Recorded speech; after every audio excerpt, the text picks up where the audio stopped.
Ketika Yesus melihat orang banyak itu, naiklah ia ke atas bukit, dan setelah ia duduk, datanglah murid-muridnya kepadanya. Maka Yesus pun mulai berbicara dan mengajar mereka.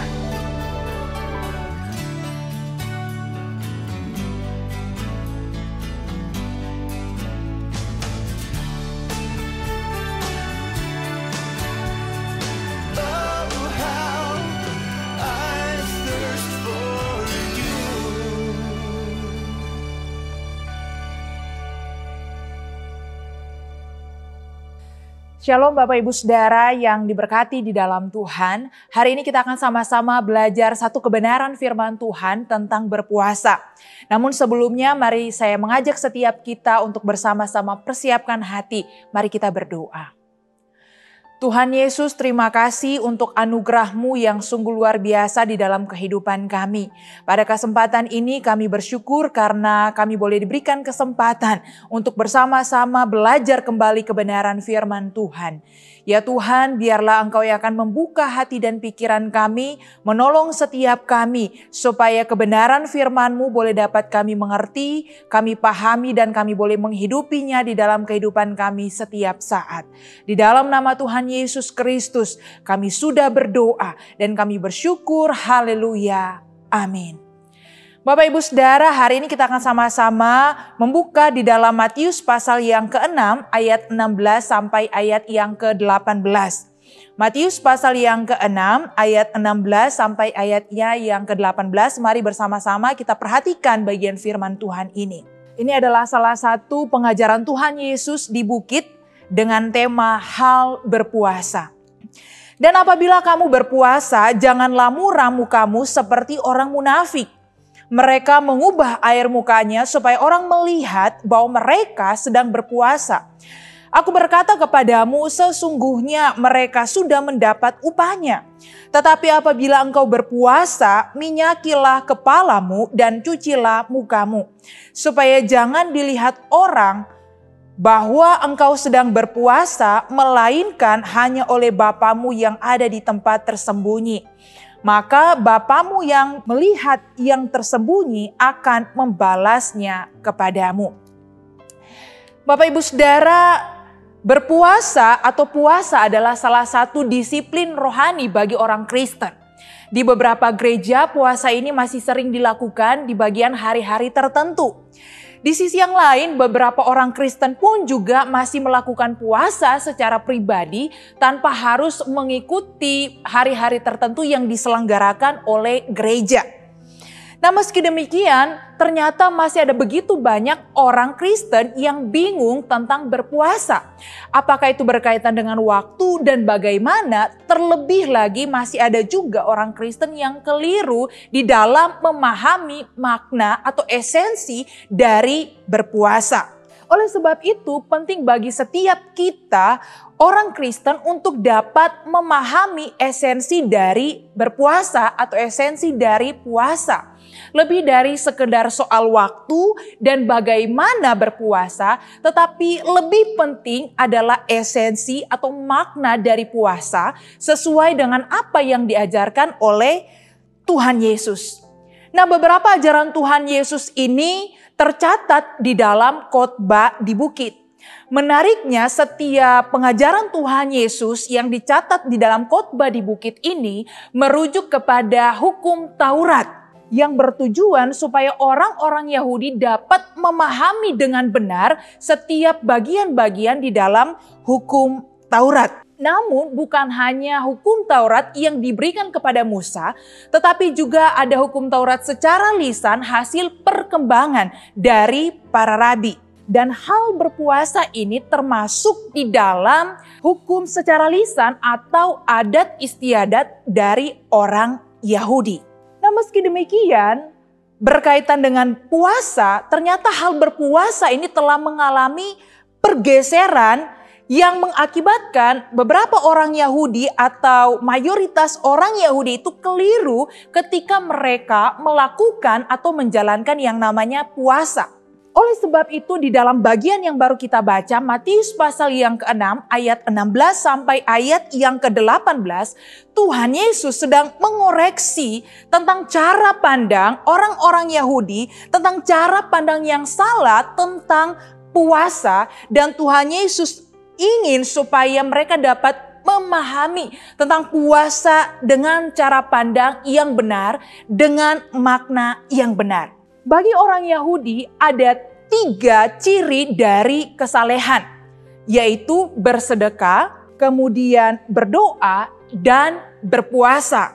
Bersedekah berarti melayani sesama, berdoa berarti mencari Allah, dan berpuasa berarti mendisiplinkan diri sendiri.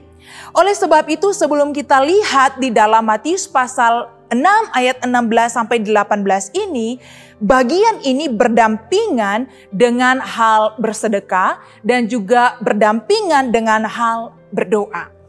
Nah Bapak Ibu Saudara, sebelumnya mari saya mengajak kita untuk melihat skema dari Matius pasal yang ke-6 ayat 16 sampai ayat yang ke-18. Demikian skema dari Matius pasal 6 ayat 16 sampai 18. Setidaknya ada 2 bagian yang akan kita bahas berkaitan dengan puasa, yaitu soal perilaku.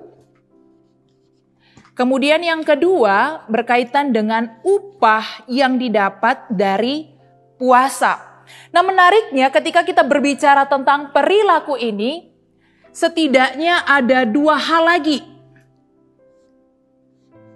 Yaitu perilaku yang berdasarkan dari kemunafikan. Kemunafikan yang di dalamnya adalah motif pamer.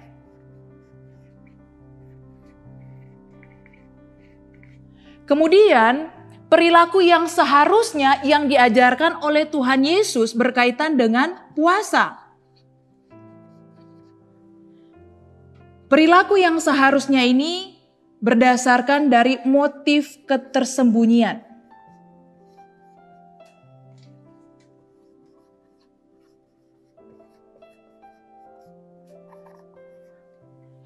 Kemudian yang kedua yaitu berkaitan dengan upah.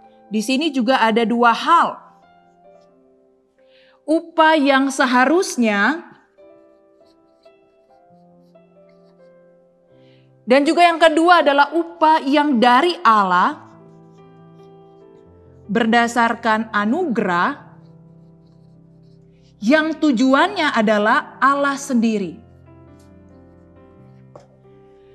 Nah mari Bapak Ibu Saudara kita akan sama-sama membahas tentang perilaku. Yang pertama berkaitan dengan perilaku yang dikoreksi oleh Tuhan Yesus, yaitu berkaitan dengan kemunafikan. Nah Bapak Ibu Saudara coba kita perhatikan di dalam ayatnya yang ke-16a. Di situ dikatakan, dan apabila kamu berpuasa, janganlah muram mukamu seperti orang munafik. Bapak Ibu Saudara, kata muram diterjemahkan di dalam berbagai terjemahan bahasa Inggris itu berarti menunjukkan raut wajah yang sedih, raut wajah yang murung, raut wajah yang suram. Dan kata ini dikaitkan dengan munafik. Artinya di dalamnya adalah ada unsur kesengajaan untuk mengubah ekspresi muka ketika melakukan puasa. Nah secara harafiah berarti mereka yang berpuasa itu menjelekkan wajah mereka dan mengabaikan penampilan mereka. Jadi kemunafikan di dalam berpuasa itu berkaitan dengan mengabaikan penampilan mereka yang seharusnya. Jadi mereka membiarkan diri mereka supaya terlihat buruk, supaya berpenampilan yang tidak seharusnya, baik itu secara raut wajah ataupun fisik mereka. Sehingga ketika orang-orang melihat mereka dengan gaya yang seperti ini, itu akan menimbulkan sebuah rasa tidak enak untuk dipandang. Dan hal ini didasarkan oleh motif apa? Didasarkan oleh motif pamer. Nah ini yang dikoreksi oleh Tuhan Yesus. Di dalam ayat yang ke-16b di sana dikatakan demikian. Mereka mengubah air mukanya supaya orang melihat bahwa mereka sedang berpuasa. Nah, perhatikan Bapak Ibu Saudara, ketika mereka berpuasa dengan penampilan yang demikian, mereka berharap supaya ketika orang yang melihat mereka itu akan mendapat sebuah pujian. Karena ketika orang melihat mereka, orang akan merasa kasihan karena mereka telah begitu rupa menyiksa diri mereka sehingga penampilan mereka tidak elok, sehingga penampilan mereka tidak enak untuk dipandang. Sehingga pada akhirnya nanti ketika orang melihat mereka, mereka akan mendapat pujian. Nah, oleh sebab itu orang Farisi itu berpuasa bukan untuk merendahkan diri mereka di hadapan Allah, tetapi sesungguhnya hanya untuk menunjukkan sebuah kesalehan mereka yang terlihat tampaknya dari luar saja. Nah, kemudian bagaimana seharusnya orang yang berpuasa, perilaku yang seperti apa yang seharusnya dilakukan ketika orang berpuasa? Nah, inilah yang Tuhan Yesus inginkan, inilah yang Tuhan Yesus ingin benarkan. Yang seharusnya di dalam ayat yang ke-17. Tetapi apabila engkau berpuasa, dikatakan minyakilah kepalamu dan cucilah mukamu. Nah, secara umum kata yang digunakan untuk menerjemahkan kata minyakilah itu digunakan di dalam berbagai konteks sesuai dengan berbagai tujuan yang ada dengan konteks tersebut. Nah, meminyaki kepala ini biasanya dilakukan setelah mencuci muka atau setelah habis mandi. Nah, kedua hal ini merupakan sebuah kebiasaan yang dilakukan oleh orang-orang Yahudi pada waktu itu. Dan hal ini mereka lakukan untuk menghindari, dan hal ini yang seharusnya mereka lakukan kata Tuhan Yesus supaya menghindari adanya motif pamer. Tetapi yang seharusnya ada adalah motif dari ketersembunyian. Di dalam ayat yang ke-18 dikatakan demikian. Supaya jangan dilihat oleh orang bahwa engkau sedang berpuasa, melainkan oleh Bapamu yang ada di tempat tersembunyi. Bapak Ibu Saudara, kesalehan yang palsu itu dilakukan di hadapan manusia.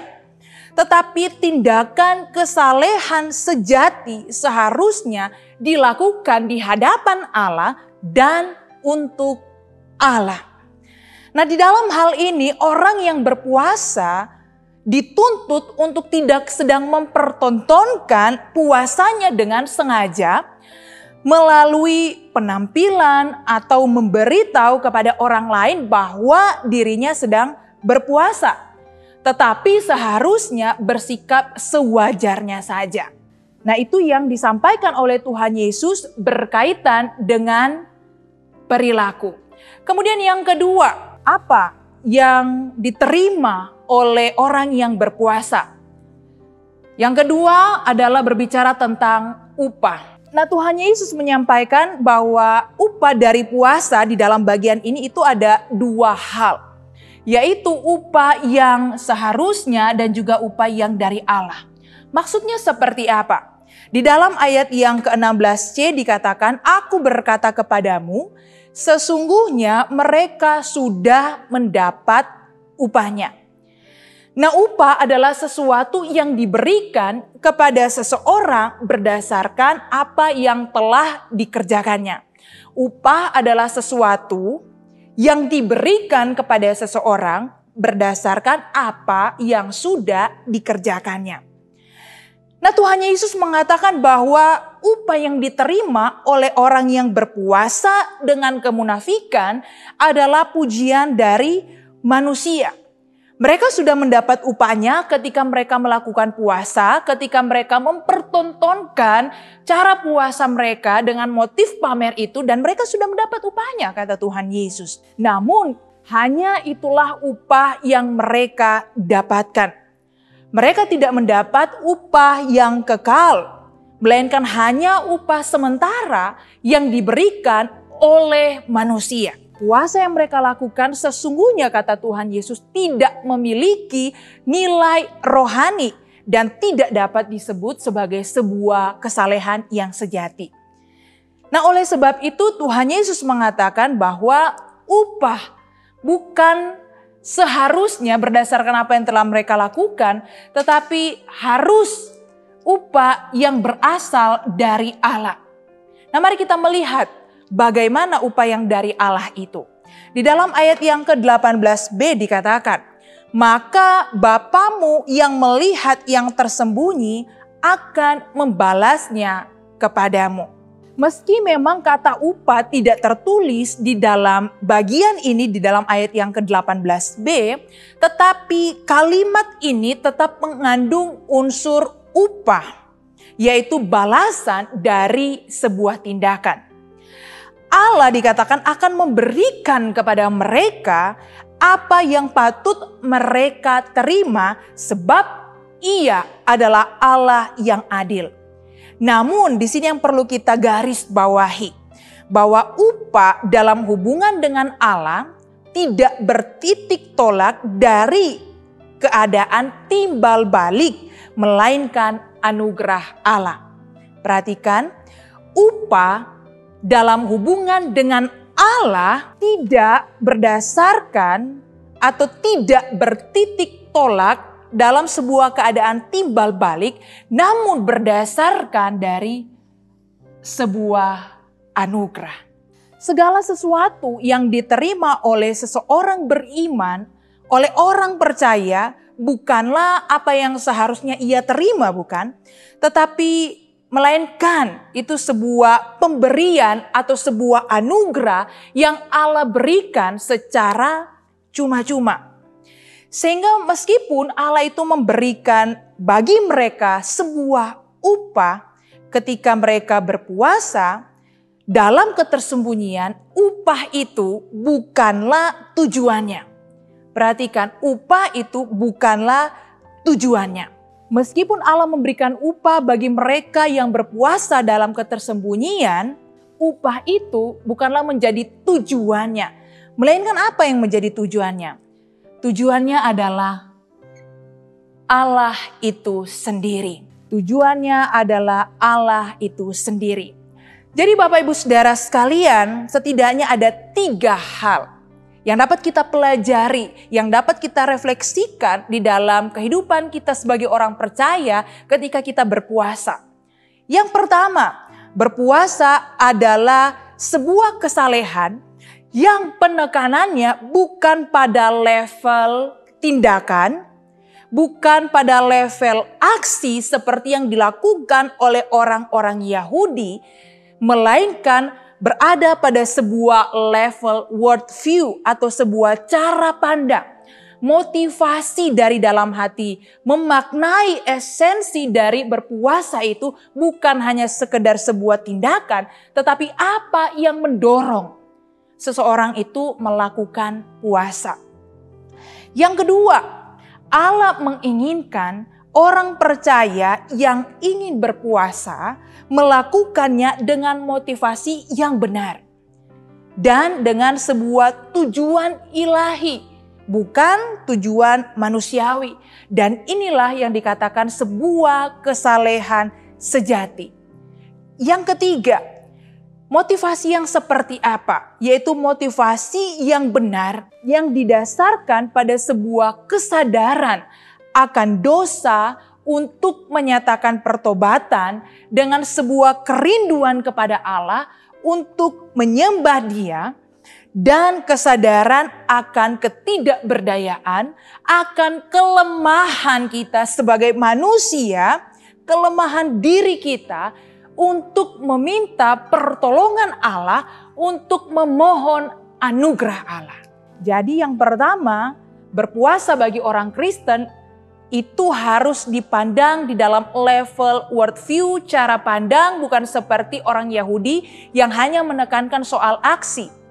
Yang kedua, Allah menginginkan supaya orang percaya itu berpuasa dengan sebuah motivasi yang benar, tujuan ilahi bukan tujuan manusia. Nah, ini yang disebut dengan sebuah kesalehan sejati. Dan yang ketiga, motivasi yang benar pada kesadaran akan dosa, menyatakan pertobatan kita kepada Tuhan, sebuah kerinduan kita kepada Allah untuk menyembah Dia, mengakui akan kelemahan dan keterbatasan kita untuk meminta pertolongan dan anugerah Allah di dalam hidup kita. Jadi akhirnya Bapak Ibu Saudara, berpuasa dilakukan sebagai sebuah wujud penyerahan total kita kepada kedaulatan dan anugerah Allah. Bukan untuk memanipulasi Allah supaya menjawab setiap doa-doa sesuai keinginan hati kita, tetapi berserah sepenuhnya pada Tuhan dan percaya bahwa apa yang Tuhan rancangkan, apa yang Tuhan buat, apa yang Tuhan nyatakan di dalam kehidupan kita, itu adalah sesuatu yang terbaik buat setiap kita orang-orang percaya. Berpuasalah dengan benar untuk memohon akan anugerah Allah. Mari kita berdoa. Kami bersyukur untuk kebenaran firman-Mu pada hari ini yang boleh mengingatkan kami supaya setiap kami melakukan puasa bukan untuk dilihat orang, bukan untuk tujuan manusiawi, tetapi untuk tujuan ilahi, yaitu sebuah penyerahan diri total kepada anugerah dan kedaulatan Allah. Bimbing kami, tolong kami untuk melakukan firman-Mu ini di dalam kehidupan kami setiap saat. Terpujilah nama Tuhan, di dalam nama Tuhan Yesus kami berdoa. Amin.